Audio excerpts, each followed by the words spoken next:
KTV ખાસ ખબરમાં સમાચાર મળી રહ્યા છે કે વડોદરા આણંદ વચ્ચેનો પુલ ધરાશાયી થવાની ઘટના પછી રાજ્યભરના જર્જરિત પુલોની ચકાસણી અને રિપેરિંગનું કાર્યતંત્ર યુદ્ધના ધોરણે શરૂ કર્યું છે।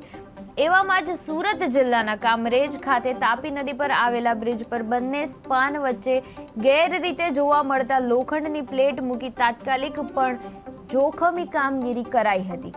મીડિયા દ્વારા સતત પ્રશ્નો ઉઠાવવામાં આવતા તંત્ર જાગી ગયું છે। કેન્દ્રીય મંત્રી CR પાટીલ દ્વારા માર્ગ પરિવહન મંત્રાલયને રજૂઆત બાદ NH48 ઉપર ટ્રાફિક ડાયવર્ટ કરવાની પ્રક્રિયા શરૂ થઈ ગઈ છે। આજથી કિમ 4 રસ્તાથી એના ગામ તરફ જઈ શકતો એક્સપ્રેસ હાઈવે ખુલ્લો મુકાયો છે। જોકે વાહન ચાલકો અજાણ હોવાને કારણે હેવી વાહનોને ડાયવર્ટ કરવા માટે પોલીસે કડક વ્યવસ્થા ગોઠવી છે।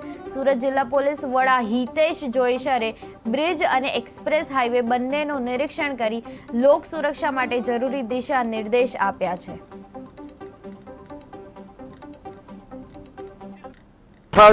નેશનલ હાઈવે 48 પર તાપી નદીના બ્રિજ પર જે કામગીરી શરૂ કરવામાં આવી છે, કારણ કે જે લોખંડની પ્લેટ હતી તે સરકી રહી હતી અને એના કારણે યુદ્ધના ધોરણે એની કામગીરી શરૂ કરવાની હતી અને જે કામગીરી શરૂ કરવામાં આવી છે, પરંતુ હાઈવેનું જે ટ્રાફિક ડાયવર્ટ કરવા માટે તાત્કાલિક યુદ્ધના ધોરણે એક્સપ્રેસ વે જે કિમ 4 રસ્તાથી બારડોલી તરફ એના તરફ જતા રસ્તો ખુલ્લો મૂકવામાં આવ્યો છે। જે દ્રશ્ય આપ જોઈ રહ્યા છો, સુરત જિલ્લા પોલીસ છે તે ઘટના સ્થળે પહોંચી ગઈ છે અને પોલીસ સુરત જિલ્લા SP ઘટના સ્થળની મુલાકાત લીધી છે। તાપી જે બ્રિજ છે જેની કામગીરી શરૂ કરી છે તેનું પણ નિરીક્ષણ કરવામાં આવ્યું હતું અને ત્યારબાદ આપ જે રીતના દ્રશ્યો જોઈ રહ્યા છો, કારણ કે આજે એક્સપ્રેસ વે ખુલ્લો મૂકવામાં આવ્યો છે।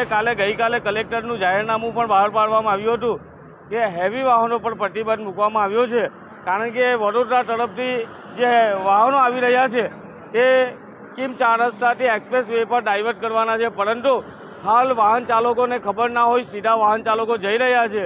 પરંતુ મીડિયાના માધ્યમથી જિલ્લા પોલીસ વડાએ કહ્યું છે કે આ વડોદરા તરફથી જે વાહનો આવી રહ્યા છે તે એક્સપ્રેસ વે પર ડાયવર્ટ કરવામાં આવે, જેથી કરીને ટ્રાફિક ના થાય અને કામરેજની જે કામગીરી છે બ્રિજની તે સરળતાથી કરી શકાય। અને યુદ્ધના ધોરણે હાલ કામગીરી ચાલી રહી છે। રસ્તો ખુલ્લા મૂકવાના કારણે ટ્રાફિકમાંથી છુટકારો મળશે અને વાહન